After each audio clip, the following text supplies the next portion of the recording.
형제자 여러분 안녕하세요. 오늘은 2월 6일 수요일 어그러진 것을 바로잡아 주시는 은혜라는 제목으로 창세기 20장 1절부터 18절까지를 묵상합니다. 1절 아브라함이 거기서 네게부 땅으로 옮겨가 가데스와 술 사이에 그랄에 거류하며. 자, 아브라함이 또 지역을 옮겨서 그 이스라엘의 지금 굉장히 남단 쪽에 가데스와 술 사이에 그랄이라는 땅에 거주하게 됩니다. 여러분, 새로운 곳으로 옮겨간 아브라함을 볼 수 있습니다. 아브라함이 땅의 축복을 받았어요. 하나님께서 동서남북을 바라보고 그 땅을 다 내게 줄 것이다. 자, 그렇지만 현실은 이주해야, 계속 움직여야 하는 현실입니다. 다시 얘기하면 믿음으로 하나님의 약속이 이루어질 때까지 바라보고 나가야 하는 것입니다. 소망을 품어야 되는 것이죠. 하나님의 약속은 반드시 이루어진다.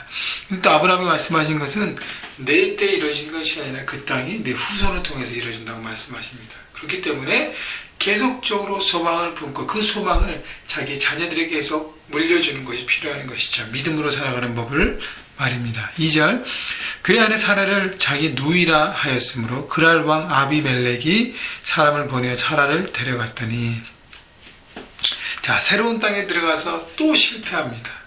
20여 년 전 기근 때문에 애굽으로 내려가서 애굽왕 바로에게 혹시 아내 때문에 자기가 죽임을 받을까 하고 누이 동생이라고 거짓말합니다. 자, 그때 큰 교훈을 받았어요. 그리고 나서 믿음으로 믿음의 걸음들을 계속적으로 걸어왔습니다.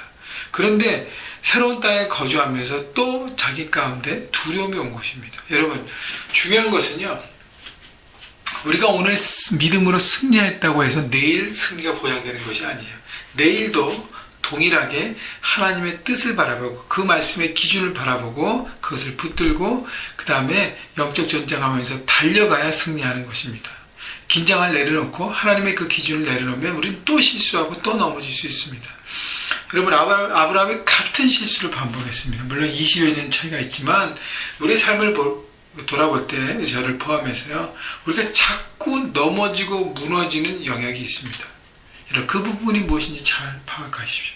그리고 영적 전쟁하면서 그것을 이겨갈 수 있도록 구체적으로 기도하고, 그리고 예수 그리스도로 덮고, 여러분, 악한 영을 예수 그리스도의 이름으로 물리치십시오. 그리고 나서 내 삶의 환경이 똑같은 실수를 범하지 않도록 여러분 정리해야 합니다. 그래야 변화가 일어납니다.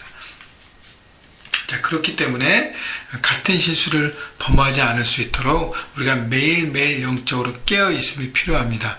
3절 그 밤에 하나님이 아비멜렉에게 현몽하시고 그에게 이르시되 내가 데려간 이 여인으로 말미암아 내가 죽으리니 그는 남편이 있는 여자임이라.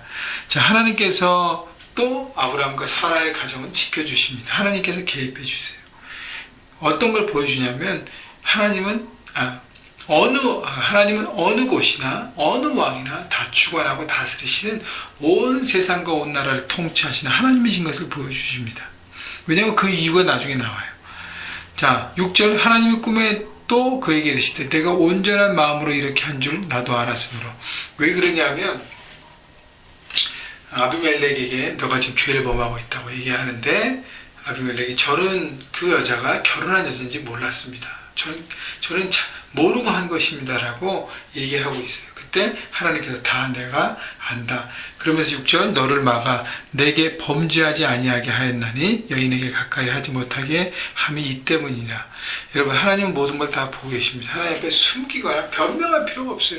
하나님 있는 그들은 모든 정황들을 다 보십니다. 사람은 오해할 수 있지만 하나님은 오해하지 않으십니다. 다 보고 계시기 때문에 여러분, 진실한 마음으로 하나님 앞에 서야 하는 것이죠. 7절 이제 그 사람의 아내를 돌려보내라. 그는 선지자라. 그가 너를 위하여 기도하리니 내가 살려니와 내가 돌려보내지 아니하면 너와 내게 속한 자가 반드시 죽을 줄 알지니라. 8절 아비멜렉이 그날 아침에 일찍 일어나 모든 종들을 불러 그 모든 일을 말하여 들려주니 그들이 심히 두려워하더라. 많은 사람들이 뭘 두려워해요? 하나님의 존재를 두려워하고 있습니다. 하나님의 그 역사하심을 두려워하고 있는 것이죠. 여러분, 인간은 아무리 잘나고 아무리 뭐 뛰어날지 할지라도 여러분, 하나님의 그 위엄과 그 존재 앞에서는 두려워 떨 수밖에 없는 것입니다. 자, 근데요, 중요한 것은 하나님께서 아비멜렉에게 아브라함은 선지자라고 얘기합니다. 너를 위하여 기도한다. 선지자 역할을 당시에는 중보기도자로 하나님께서 말씀하십니다. 열방을 위해서 중보하고 축복하는 사람. 그래서 아브라함을 통해서 모든 열방이 복을 받을 것이라고 말씀하셨잖아요. 그래서 롯을 위해서 중보하고 소돔 땅을 위해서 중보하지 않았습니까? 아브라함이 그 역할을 감당한다는 것이죠. 하나님께서 그 역할을 계속적으로 세우시고 사명을 주시겠다고 말씀하십니다. 자, 아비멜렉이 그래서 아브라함을 불러서 말합니다. 10절. 아비멜렉이 또 아브라함에게 이르되 내가 무슨 뜻으로 이렇게 하였느냐. 11절, 12절, 13절 아브라함의 변명이 나옵니다. 아브라함이 이르되 이곳에서는 하나님을 두려워함이 없으니 내 아내로 말미암아 사람들이 나를 죽일까 생각하였으며 또 그는 정말 나 이복 누이로서 내 아내가 되었음이니라. 여러분, 아브라함은요 구차한 변명을 합니다. 족보상 그 사람은 내 누이인 건 맞습니다. 그런데 내가 결혼했습니다. 잘못했다, 미안하다는 말을 하지 않는 것이죠. 또 자신의 기준으로 판단합니다. 이곳에서는 하나님을 두려워하지 않기 때문에 나를 해야 할 것이다. 여러분, 아브라함은 하나님께서 애굽 땅, 약속의 땅보다 더 먼 애굽 땅에서도 바로를 역사하실 걸 바라보고 경험했는데 다 잊어버린 것이죠. 하나님께서 그랄 땅에도 역사하시고 주관하심을, 그 땅의 사람들이 하나님을 믿다 안 믿다, 하나님께서 역사하심을, 하나님께 온 땅을 다스리심을 아브라함은 깨닫고 바라봤어야 되는데 자기 주관과 생각으로 판단해버리고 그리고 자기 방법대로 살아가기 때문에 결국 죄를 범한 것입니다. 여러분, 구차한 변명하지 마십시다. 잘못됨을 인정하십시다. 그리고 하나님 앞에 용서를 구하고 다시 온전히 새롭게 일구어지고 새롭게 되는, 여러분, 그래야 변화가 되고 회복이 될 수 있는 것을 여러분 바라보시고 그렇게 달려가시기 바랍니다. 그 다음에 14절, 15절, 16절 보면 아비멜렉이 아브라함과 사라에게 많은 재산을 부어주면서 이렇게 살해합니다. 하나님은 아비멜렉을 통해서 아브라함과 사라에게 후대하시는 것이죠. 다시 얘기하면 하나님께서 이렇게 통치하고 다스리심을 다시 한번 경험하게 하는 것입니다. 17절, 아브라함이 하나님께 기도하며 하나님이 아비멜렉과 그의 아내와 여종을 치료하사 출산하게 하셨으니 여호와께서 이왕에 아브라함의 아내 사라의 일로 아비멜렉의 집의 모든 태를 닫으셨습니다. 하나님께서 아브라함의 기도를 들으시고 아비멜렉의 집에 내렸던 심판과 잘못된 모든 부분을 이렇게 고쳐주십니다. 다시 얘기하면 아브라함이 자신의 사명, 중보기도자로서 열방과 사람들을 축복하고 중보하는 사람으로 온전히 세워가게 하신 것입니다.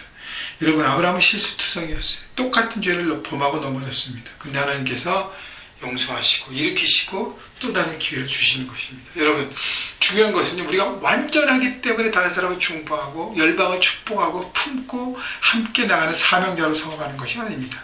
우리가 부족하고 연약하지만 하나님께서 우리를 믿고 세우시기에 그것을 의지해서 우리가 만나는 사람들에게, 삶의 현장에서 이웃들에게, 직장의 사람들에게, 그 다음에 우리가 품고 있는 멕시코와 베트남을 향해서 우리가 중보하고 축복하는 것입니다. 여러분, 그렇기 때문에 여러분의 사명이 중보자인 것을 여러분 깨달으시고요, 만나는 사람들을 위해서 마음을 품고 중보하십시오. 그들을 축복하십시오. 그들을 세워주십시오. 모든 문제들이 풀어지고 회복될 것입니다. 여러분의 기도를 통해서 여러분의 주변이 회복되고 생명이 흐르는 모든 축복된 복을 나누는 인생이 될 수 있도록 살아가시는 여러분 모두가 되시기를 주님의 이름으로 축원합니다.